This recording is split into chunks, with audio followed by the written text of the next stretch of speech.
C'est parti aujourd'hui pour la visite de l'élevage débutée il y a 1 an et demi. C'est parti pour les piou-piou, les canards, les poules, les dindons.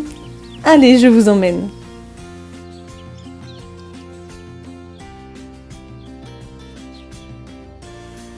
Le premier enclos est celui des palmipèdes qui est actuellement exceptionnellement calme puisque les canes ont commencé à couver et que j'ai isolé le mâle que je vous montrerai tout à l'heure.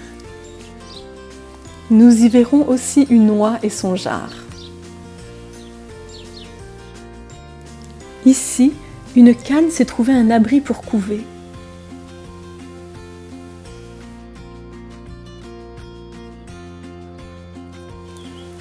Un peu plus loin, c'est sa fille qui a trouvé un nichoir qui lui convient. Les 2 canes ont commencé à couver en même temps.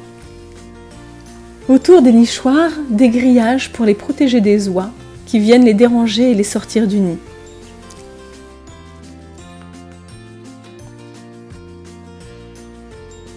Les oies et les canards avaient jusque-là partagé le même enclos sans aucun souci, mais la période de reproduction a montré les limites de cette organisation.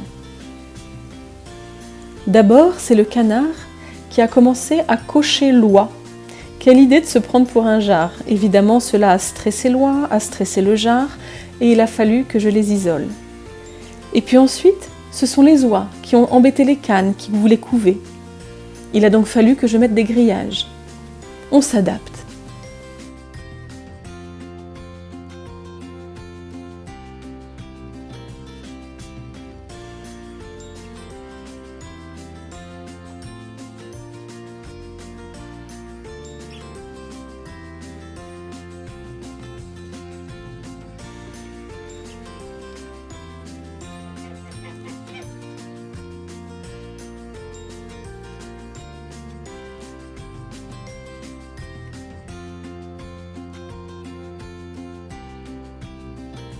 Et voici Smile, notre canard reproducteur, celui qui se prenait pour un jarre.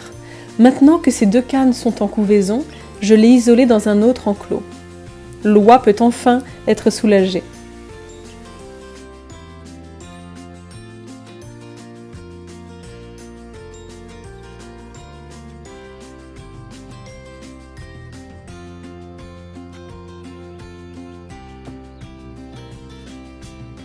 Dans un autre enclos, une dizaine de poules et 2 coqs. Principalement des poules bourbonnaises avec leurs 2 coqs pour la reproduction, mais également 2 poules pondeuses issues d'un élevage industriel, vous savez, les fameuses poules de réforme. Cela fait un moment que nous les avons, elles sont devenues de véritables animaux de compagnie. Ce ne sont pas les plus productives, mais celles-là, elles resteront.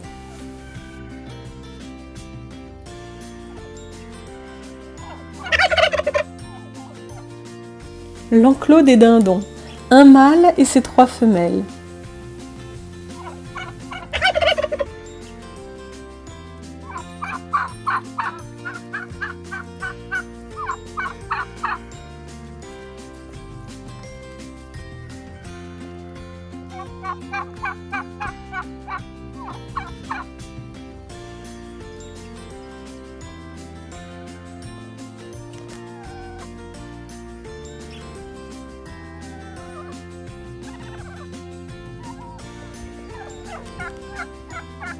Jusque-là, j'ai ramassé les œufs de dinde et je les ai mis en incubateur. Maintenant, je les laisse un peu sur place, en espérant les inciter à couver, mais je ne pourrai pas les forcer.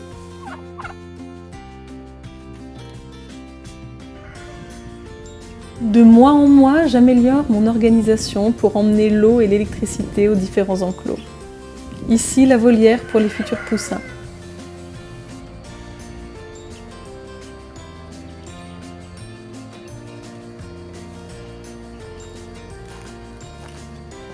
Les premières naissances ont eu lieu il y a 3 semaines déjà. Les grands poussins sont là dans un poulailler mobile. Ils restent en éleveuse le reste du temps, bien au chaud, mais dès que le temps s'y prête, je les sors pour les habituer, et ce, dès leurs premières 48 heures.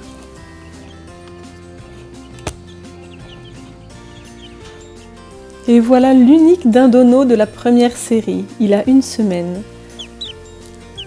Ça a été une série d'incubation un peu ratée malheureusement. Tout ne marche pas comme on voudrait, ni du premier coup.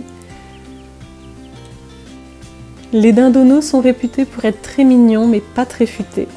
Donc l'idée, c'est de le mettre avec les poussins plus grands, qui lui apprendront à picorer.